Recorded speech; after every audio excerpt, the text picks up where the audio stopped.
औरत की कहानी सबक।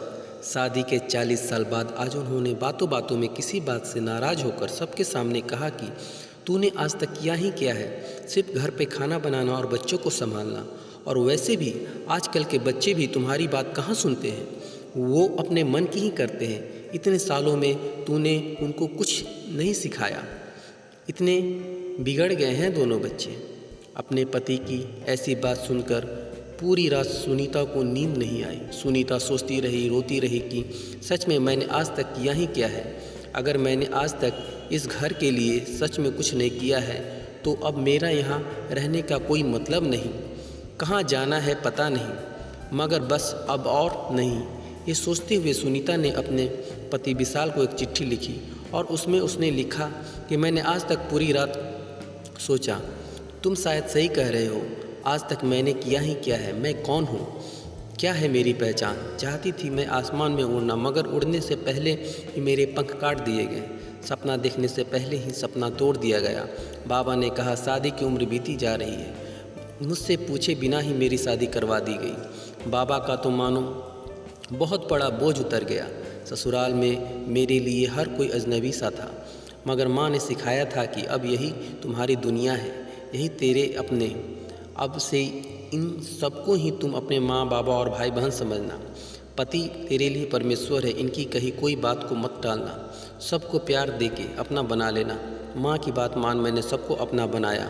मुझे क्या पसंद था क्या नापसंद, इसके बारे में कभी सोचा ही नहीं। सुबह को आपको कॉफ़ी और नाश्ता, बच्चों को लंच बॉक्स, बाबा की डायबिटीज़ की अलग से दवाई, नाश्ता, माँ के घुटनों की तेल मालिश, आपका टिफ़िन, मार्केट जाना, शाम को खाने की तैयारी करना, माँ के इलाज के लिए बार बार अस्पताल ले जाना, बच्चों को पढ़ाना, उनकी शैतानी बर्दाश्त करना। आपके दोस्त मेहमान बनकर अचानक से आए तो उनके लिए खाना बनाना।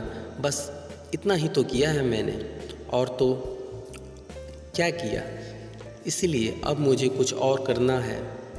अब मैं जा रही हूँ, ये तो नहीं जानती कहाँ, मगर मुझे जाना है, पर तुम अपना ख्याल रखना। फिर सुनीता वो चिट्ठी टेबल पर रख के चुपचाप वहाँ से चली गई। सुबह होते ही बाबूजी अपनी दवाई, नाश्ता और अखबार के लिए बहू को आवाज़ देने लगे।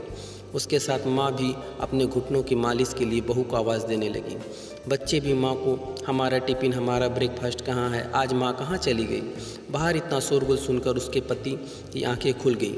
क्या हुआ पूछता हुआ वो बाहर आया, इतना शोर क्यों मचा रखा है सुबह सुबह। पापा देखो ना, माँ कहीं नहीं दिख रही है, हमको कॉलेज जाने में देरी हो रही है, अभी तक ब्रेकफास्ट भी नहीं किया है, लगता है आज भूखा ही जाना पड़ेगा। दूसरे ने कहा मेरी किताबें भी नहीं मिल रही है। माँ तुम कहाँ हो, बाबूजी ने आवाज़ लगाई। बहू जरा देखो तो मेरा चश्मा किधर है। माँ ने आवाज़ लगाई, बहू मेरे मालिश की बोतल और दवाइयाँ कहाँ हैं, सारा घर जैसे बिखरा था। उसका पति ज़ोर से चिल्लाया, सब चुप हो जाओ, मैं देखता हूँ वो कहाँ है।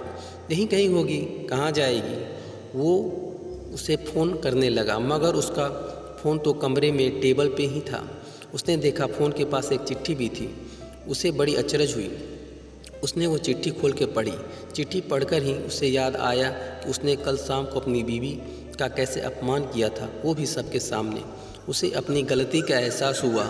वो उससे माफ़ी मांगना चाहता था, मगर कैसे, उसका कोई अता पता नहीं था।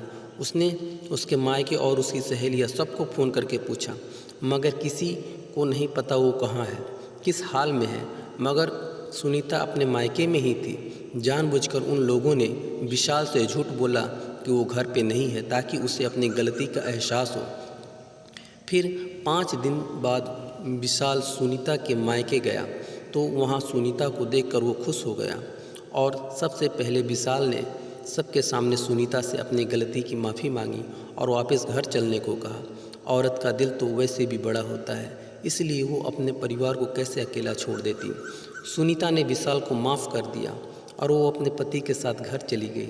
घर में सब लोग भी बहुत खुश हो गए। अब सब सुनीता को काम में मदद भी करने लगे थे। अब सारे काम का बोझ सिर्फ सुनीता पर नहीं था, तो उसे भी थोड़ा आराम मिल रहा था। बच्चे भी अपनी माँ को काम में मदद करने लगे और अपनी माँ का सम्मान भी करने लगे। अगर मेरी स्टोरी आपके दिल को छू गई तो आप मेरे चैनल फुचकू हिंदी स्टोरी को लाइक और सब्सक्राइब ज़रूर कर लीजिए।